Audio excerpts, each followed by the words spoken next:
क्या तुमने कभी अपनी परछाई से भागने की कोशिश की है? जितना तेज दौड़ो वह उतनी ही तेज तुम्हारे साथ चलती है। परछाई से कोई भाग ही नहीं सकता। ठीक वैसे ही कर्म से भी कोई नहीं भाग सकता। कोई देखे या ना देखे, पर भीतर एक गवाह हमेशा मौजूद रहता है, तुम्हारी अपनी चेतना। तुम दुनिया से भाग सकते हो लेकिन खुद से नहीं। और खुद कौन है? खुद वही है जो तुम्हें देख रहा है। तुम सोचते हो कि कर्म छिपाए जा सकते हैं, लेकिन किससे? दुनिया से, पुलिस से, समाज से? अच्छा, कोई नहीं देखे तब भी भीतर से कोई कहता है कि तू पकड़ा जाएगा। क्यों? क्योंकि निरंकार कोई बाहर बैठा हुआ न्यायाधीश नहीं है जो तुम्हें पकड़ने के लिए घात लगाए बैठा हो। निरंकार तुम्हारी अपनी चेतना है, और चेतना से कौन भाग सकता है? अब क्या करना है? किसी से मत डरो, बस खुद से मत भागो। वही करो जिसे करने के बाद भी आईने में खुद को देख सको। कर्म छुपाने की जरूरत ही ना पड़े, ऐसा कर्म करो। अगर कोई तुमसे कहे कि इस ब्रह्मांड के सबसे अंधेरे कोने में भी एक आंख तुम्हें देख रही है, तो तुम्हें कैसा लगेगा? डर लगेगा, या तो फिर राहत मिलेगी कि कोई है जो तुम्हें हमेशा देखता है, समझता है। तुम जितना छुपने की कोशिश करोगे उतना ही यह आंख तुम्हारे करीब आएगी। फिर तुम भागोगे, कभी रिश्तों में, कभी दौलत में, कभी शराब में, कभी ईश्वर की मूर्तियों में।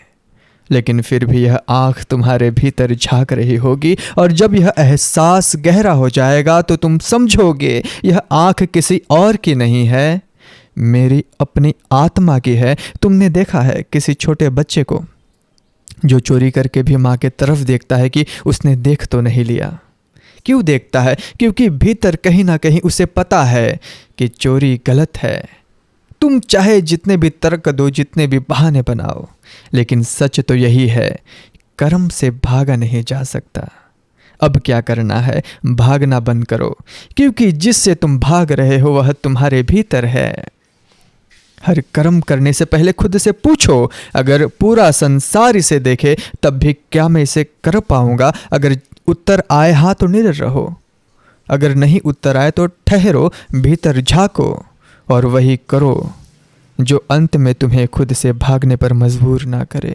क्योंकि आज जो कर्म तुम्हारे पीछे छिपा है वही कर्म तुम्हारे कल सामने खड़ा होगा। तुम कभी किसी का अपमान करके देखो, हो सकता है तुम्हें तुरंत कोई पछतावा ना हो, लेकिन जब तुम रात को अकेले होगे, जब तुम्हारे पास कोई बात करने वाला नहीं होगा, जब सब कुछ शांत होगा, तब वह अपमान लौट कर आएगा। क्यों? क्योंकि बदी कोई बाहरी चीज नहीं है, बल्कि भीतर की गंदगी है। अगर तुम्हारे पास निरंकार का एहसास है तो तुम्हें यह बताने की जरूरत नहीं कि क्या सही है क्या गलत है। जैसे सूरज उगते ही अंधेरा अपने आप मिट जाता है, वैसे ही अगर तुम्हारे भीतर यह एहसास गहरा हो गया कि मुझे कोई देख रहा है, तो फिर तुम्हें कोई नियम मानने की जरूरत नहीं है।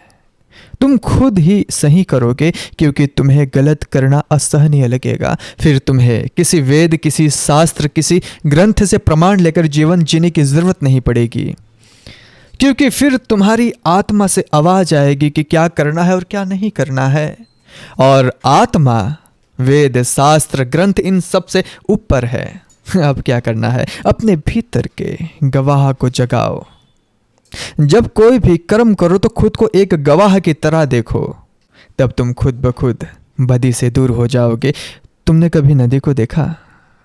नदी सिर्फ बहती है, उसे इस बात से फर्क नहीं पड़ता कि कोई उससे पानी पी रहा है या फिर उसमें जहर मिला रहा है। वह बहती रहती है, क्योंकि बहना उसका स्वभाव है। जिसे निरंकार का एहसास हो गया वह भी नदी की तरह बहने लगता है। वह अपने भले की नहीं, सबके भले की सोचता है। लेकिन यहाँ एक बड़ा सवाल उठता है, क्यों? दुनिया तो स्वार्थ से भरी हुई है, हर कोई अपने लिए दौड़ रहा है, फिर कोई क्यों सबका भला सोचे?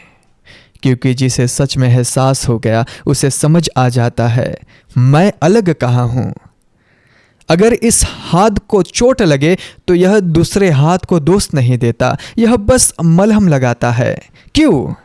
क्योंकि यह जानता है कि दोनों हाथ एक ही शरीर का हिस्सा है। जिसने निरंकार को जान लिया उसने समझ लिया कि यह पूरी दुनिया उसी का विस्तार है। फिर वह सिर्फ अपना नहीं सबका भला सोचता है। वह खुद को ही नहीं सबको उठाना चाहता है, सबसे प्रेम करता है, क्योंकि सब उसी के हैं। अब क्या करना है? देखो कि तुम सिर्फ अपने लिए सोच रहे हो या फिर सबके लिए सोच रहे हो। अगर सिर्फ अपने लिए सोच रहे हो तो तुम्हारा एहसास अभी अधूरा है। अगर सबके लिए सोचने लगे तो समझो कि तुमने बहना सीख लिया। तुम्हें किसी ने गाली दी, तुम्हारी प्रतिक्रिया क्या होगी? गुस्सा आएगा। लेकिन अगर तुम्हें यह एहसास हो कि गाली देने वाला पीड़ा में है तो क्या फिर भी तुम गुस्सा करोगे? नहीं, क्योंकि तुम समझ जाओगे कि जो गाली दे रहा है वह खुद जल रहा है, और जलते हुए को देखकर कोई विवेकशील इंसान उस पर तेल नहीं डालता बल्कि पानी डालता है।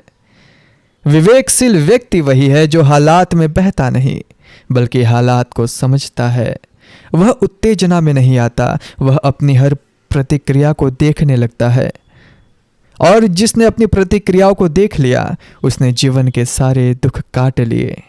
अब क्या करना है? गुस्सा आने पर मत बोलो, दुख में मत भागो, पहले देखो तो सही, समझो, फिर प्रतिक्रिया करो। यही विवेक है। कभी तुमने किसी बूढ़े दरख्त को देखा? वह तूफानों में भी हिलता है लेकिन गिरता नहीं। क्यों? क्योंकि उसकी जड़ें गहरी है। तुमने लोगों को देखा होगा, छोटी छोटी बातों पर गुस्से में आ जाना, छोटी छोटी बातों से दुखी हो जाना। क्यों? क्योंकि उनके जड़ें गहरी नहीं है। जिसकी जड़ें निरंकार में जम गई उसे कोई हिला नहीं सकता। कोई गाली दे, कोई धोखा दे, कोई गिरा दे, वह फिर भी अडिग रहता है। क्यों? क्योंकि वह जानता है कि यह दुनिया सिर्फ लहरें है और लहरें किनारों से टकराते रहते हैं लेकिन सागर पर असर नहीं डालती।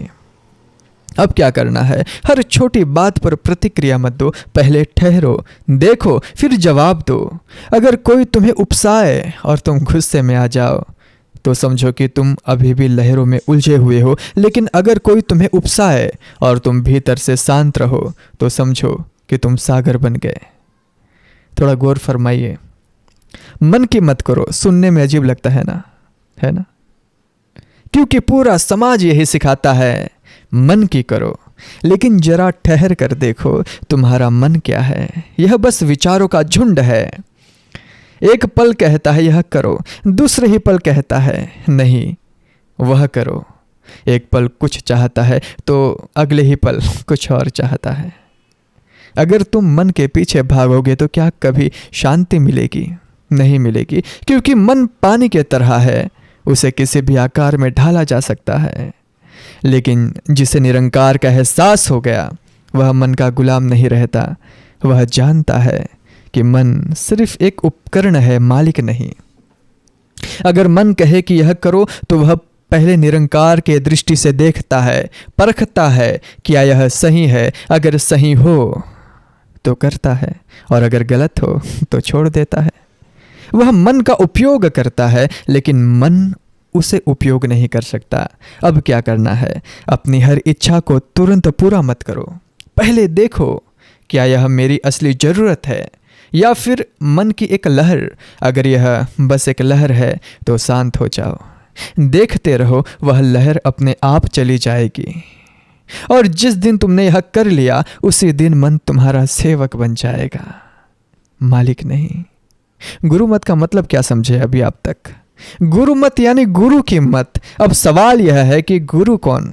गुरु वह नहीं जो बस किताबें पढ़कर ज्ञान देता है। ध्यान से सुनो, गुरु वह है जो खुद उस सत्य को जीता है। गुरु वह नहीं जो बस शब्दों में फंसा हो। गुरु वह है जो सत्य में उतर चुका हो।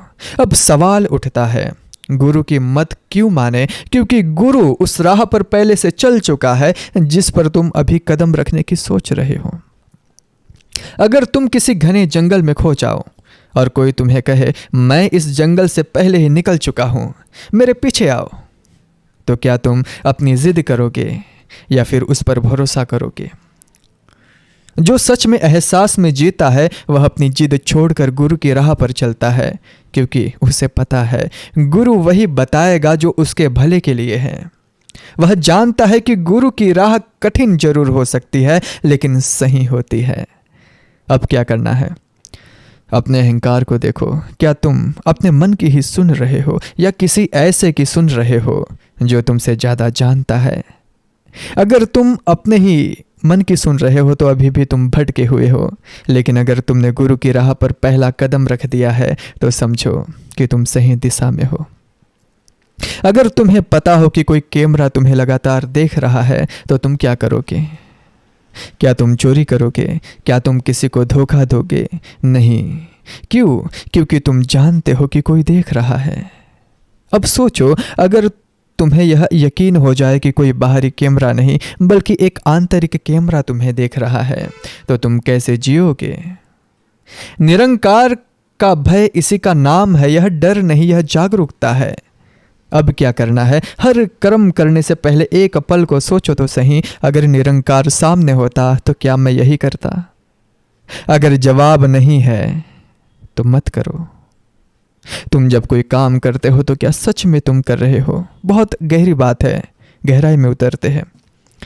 तुम बोलते हो मैं बोल रहा हूं, ध्यान से सुनो। अगर तुम्हारे ओंठ सिल दिए जाए तो?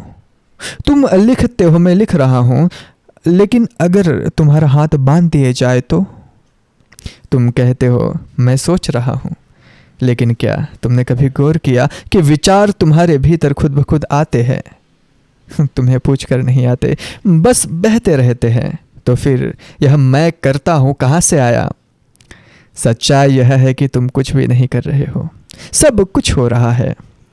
सांसें चल रही है, तुम नहीं चला रहे। दिल धड़क रहा है, तुम नहीं धड़का रहे। खून बह रहा है, तुम्हारा कोई हाथ नहीं इसमें।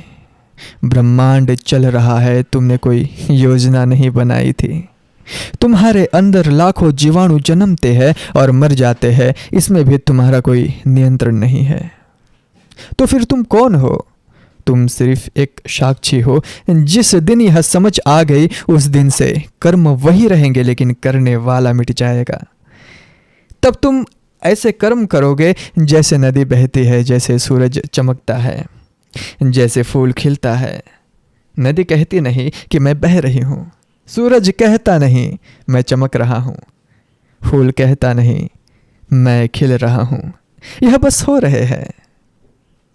इसीलिए सच्चा ब्रह्मज्ञानी कर्म करता है लेकिन कभी अहंकार नहीं करता, क्योंकि उसे मालूम है कि वह नहीं कर रहा, सब उसी के द्वारा हो रहा है। अब क्या करना है? आज से जब भी कोई काम करो तो खुद से पूछो, क्या सच में मैं कर रहा हूं? जवाब मिलेगा नहीं। सब कुछ हो रहा है, बस यही एहसास जीवन में शांति ले आता है। क्योंकि जब करने वाला ही नहीं तो दुख किसका? जब अहंकार ही नहीं तो चिंता किसकी?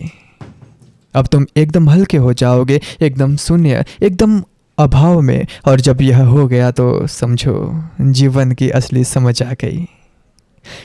अगर समझाने में कोई त्रुटि हुई हो तो दास को माफ़ करना।